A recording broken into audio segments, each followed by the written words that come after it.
MADISON, welcome back. Thanks for being here. Thanks for choosing to spend some time with me today. I really do appreciate it. In this video, I'm going to teach you the French turnover. Now, this is a move. This is a move that I've been practicing for many years. It's a move, a sleight-of-hand technique that's designed to convince your audience, your participant, that you are only holding one playing card when secretly, deceptively, sneakily you are holding actually two. This is a utility move that can lend itself to so many different ideas in Magic. The idea of handling those two playing cards as one so freely, so fairly, there will be no question in your participant's mind that you are only holding one playing card, and it will cause them to respond like this.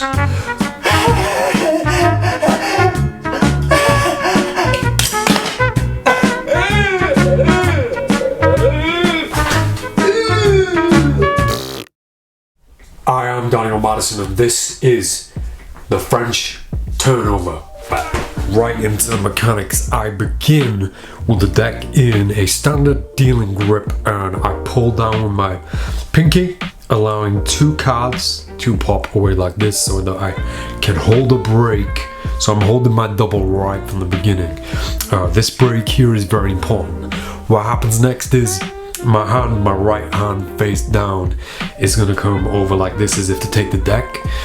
As it does so, the thumb is going to go under there in this gap. Now these two playing cards are now held down by my thumb.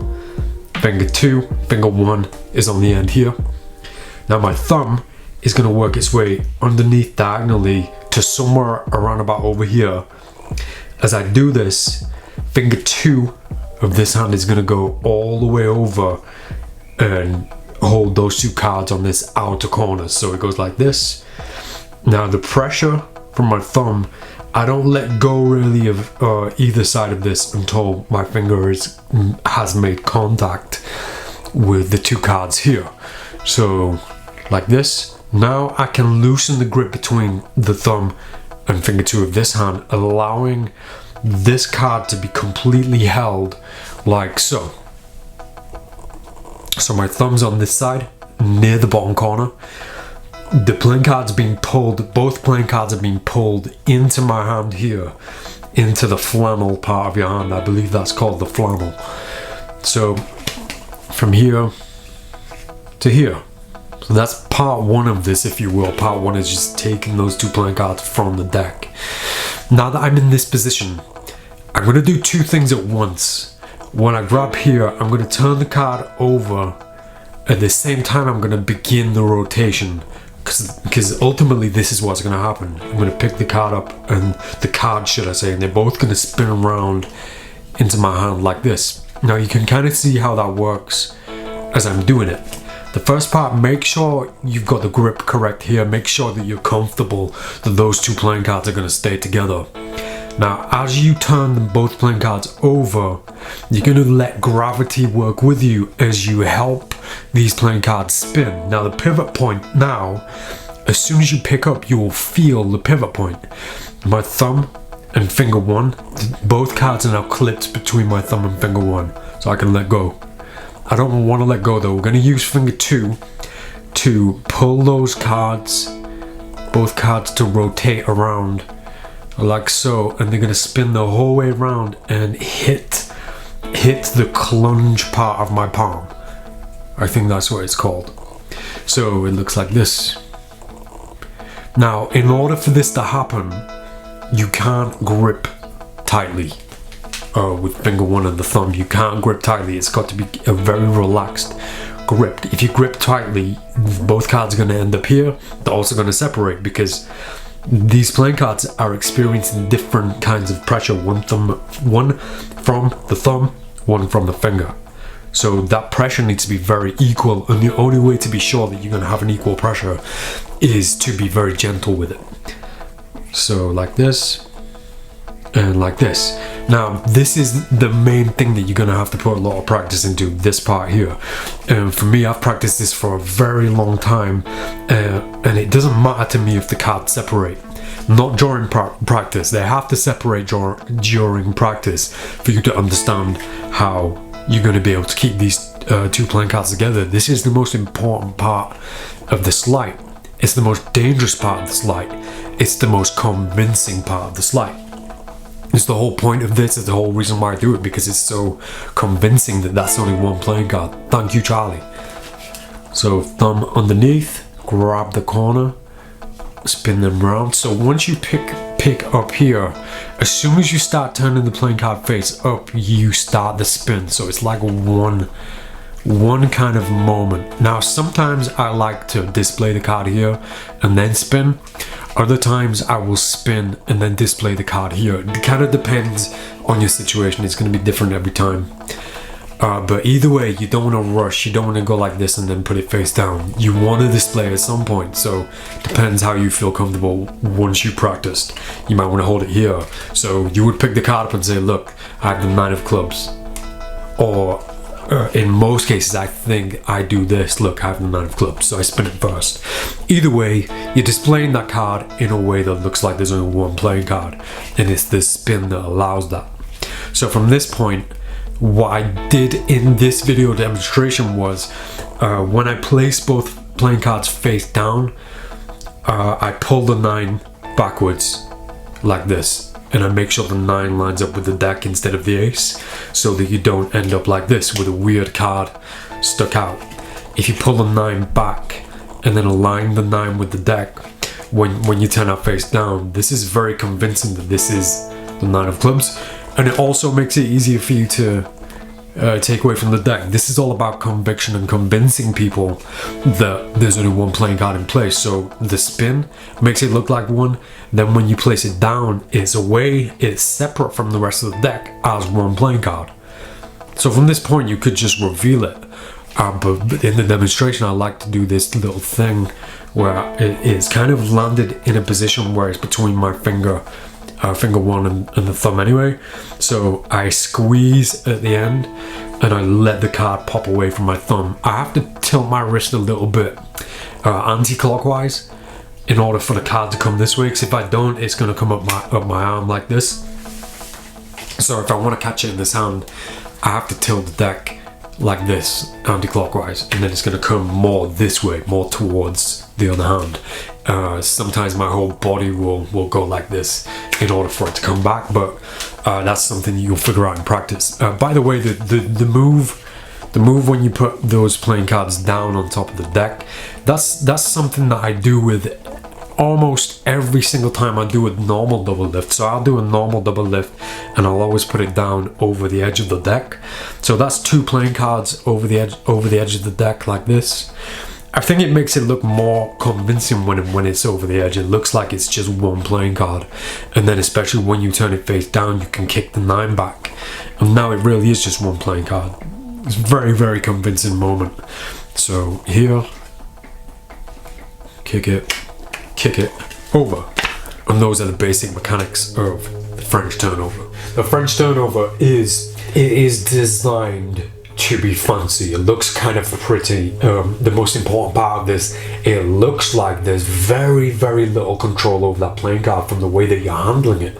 You're handling it at your fingertips and it moves around so freely and so carelessly. Maybe carelessly is the wrong word, but it looks like you don't have any control over that playing card aside from the spin. Now, when your participant, when your audience see that playing card spin around in your hand like this, you're leaving them no option to believe there's only one playing card there when really there's 2, just from the way that it moves. In gambling, in card cheating, my whole philosophy, theory and approach to gambling is, I call it the dirty B swear word, theory, but I start calling it the soap theory, the same thing. In gambling and in card cheating, if you look like you know what you're doing with a deck of playing cards, then everybody's gonna be watching you. One of the greatest skills of the card cheat is to come across as if he doesn't really know what he's doing with a deck of playing cards. He doesn't handle playing cards much. He's just there to play cards. He's just there to try and win some money. One of the greatest skills is to hide the skill itself. Whereas in Magic, a lot of magicians want you to know right from the get-go that they're good with a deck of playing cards. So they'll do a lot of show-off kind of moves and pretty and fancy moves. And you know, admittedly, this is one of those moves. It's very fancy. You shouldn't handle playing cards like this because nobody does. That being said, I designed this to look like the most convincing handling of 2 playing cards. When your audience sees it, there's no question that that's only 1 playing card. There's no question. How could that be 2 playing cards from the way that he's handling it? How could it be? It's a very risky, it's a dangerous move, and it's something that you won't perform, that you shouldn't perform, you shouldn't even risk until you are 100% confident that you can spin those playing cards around and have them stick together without separating. Now that is a difficult thing, and it's taken me a long time to master. I don't want to talk too much. I know this is important. I know a lot of people watching don't like a lot of talking, but I always say it in Magic and in sleight-of-hand and the deceptive practices, you have to cover every angle, and if I didn't cover everything, I would be the worst teacher, and I try to be the best possible teacher of what I do. So from the ground up, I'm going to show you everything. You know the mechanics already. I've taught you the mechanics. This one is more about body language and behavior than anything else. Once you've got the mechanics, the rest is down to the way you behave, the way you move, how long you, thank you Charlie, how long you hold that playing card, how you present it, and what you do with it. For me, when I did this on film, when I did it for this film, it was a matter of making it look pretty and not really a trick. It was just a card, change it for another. Ace of Spades, King of Diamonds, just to demonstrate the move itself. So to demonstrate it, I usually do the move, the French turnover, then put it down, overlapping the deck so it looks like a single playing card, which is what it is.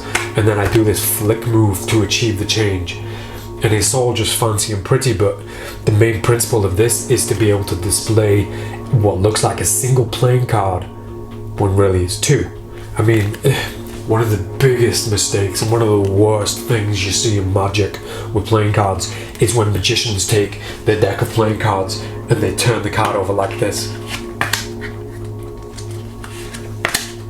Being so stupidly careful not to show that there's 2 playing cards, and by doing that they're showing you that there's 2 playing cards.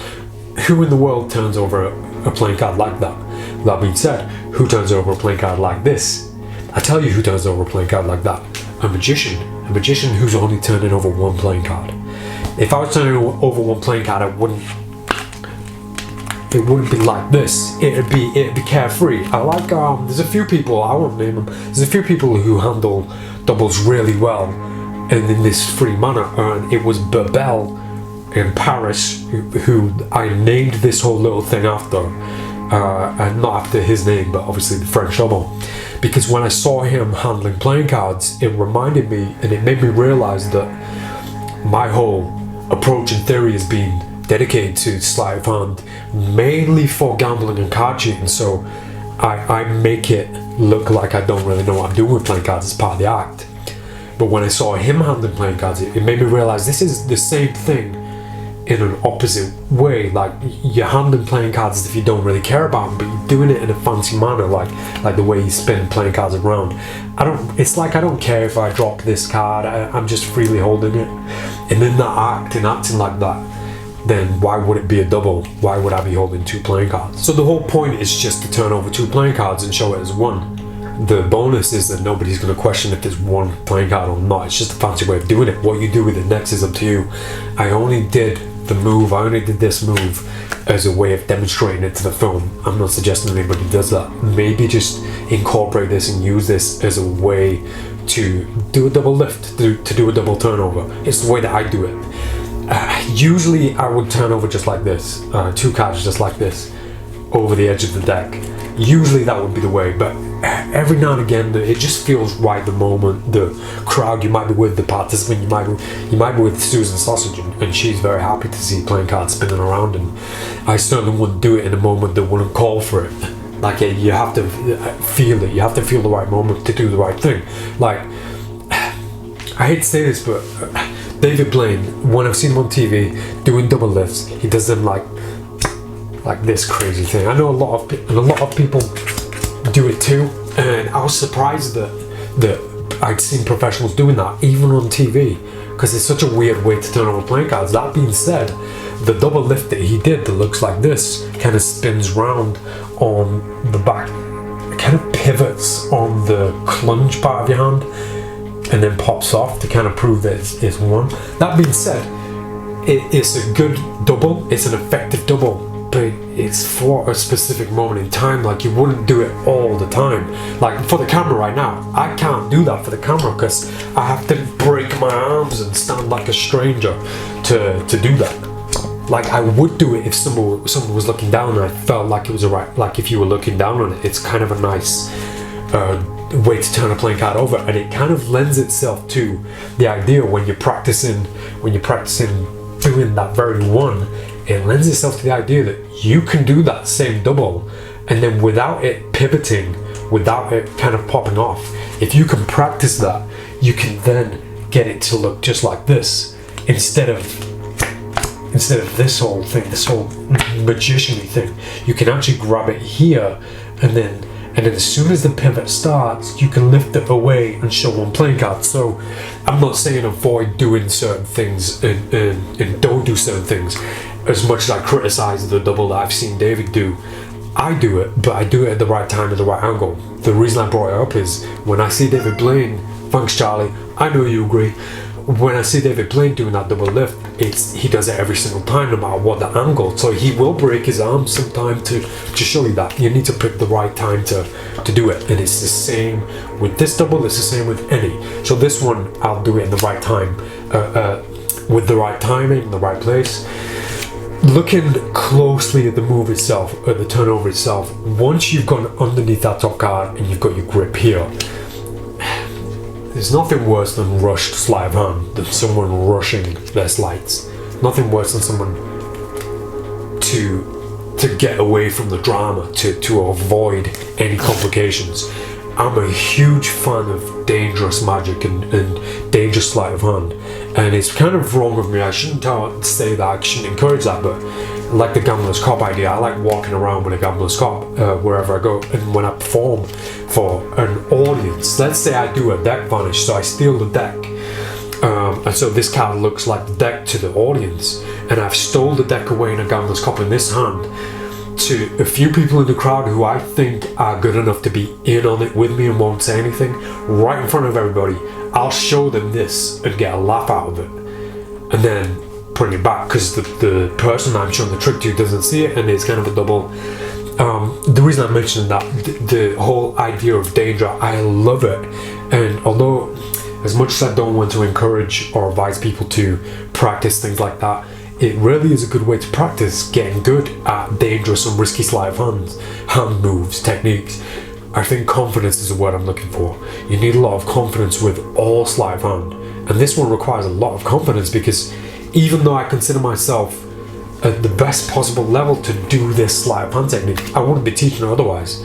I feel fully confident to perform this in front of anyone, anytime, anywhere, with any deck of playing cards, without those playing cards separating. I know, because I've done it for years and years and years, and I'm at that level to do it. But to get to that level, you have to take risks. Don't do this until you feel confident enough, but by all means practice in the right situations. Practice when it might go wrong and it doesn't matter. Do that. I've done that so many times. The whole idea of holding a playing card up, nothing else, going up to somebody, a woman, female, a woman, and saying, name any playing card. She says the Queen of Hearts. You show the Queen of Hearts. I walk away like a god, like a dog. What? And if it goes wrong, so I hold the playing card, name any playing card. She says 5 of Hearts for some stupid reason. I turn it around and say, yeah, that never works. Getting things wrong, it doesn't matter. It really doesn't matter, and it helps your practice. Now, that being said, sleight of hand and the practice of sleight of hand, a lot of sleight of hand, if you get it wrong for somebody, it's really damaging for you and for the trick and for your reputation. So again, you got to choose the right place to do things like that. For me, I don't mind getting it wrong. You make a joke out of it. You know, part of magic, part of modern magic especially, is the fact that we shouldn't take it so seriously. Look at us. Look at what we do. Look at what we do. We're nerds. We're the biggest. We're dogs, basically. We're the biggest geeks on the planet. Look what we do. So it doesn't matter if it goes wrong. We shouldn't take it so seriously. When it goes wrong, that's when you learn, and that's when you learn the most. I know I'm talking a lot, and you know I don't want to waste your time. So let's get back to the details of the move. The point I'm trying to get to, anyway, is the way that I perform this for the demonstration when the card shoots away. I'm not suggesting, I'm not recommending anybody does that. By all means do it. The whole point of this is for me to show you a turnover, a double lift, a way of showing a playing card that looks like one playing card that's really two. Double lift is it's arguably the most important sleight of hand technique in magic. So if you can't do that well, then what chance do you stand of having a good reputation, being a good performer? For me, I approach all magic, all sleight of hand, all deception, especially with playing cards, in this same way. You want to be able to handle everything as if it's a normal object, because magicians don't do that. Magicians hold things in ways that nobody else would. You don't hold playing cards like this, and you don't turn them over like this. The way you should approach a double lift is turn over a playing card how you would normally. Be realistic, be honest. For me, if I was showing you this playing card, I'd probably do this, right? That's real. Or I'd turn it over on top of the deck like this.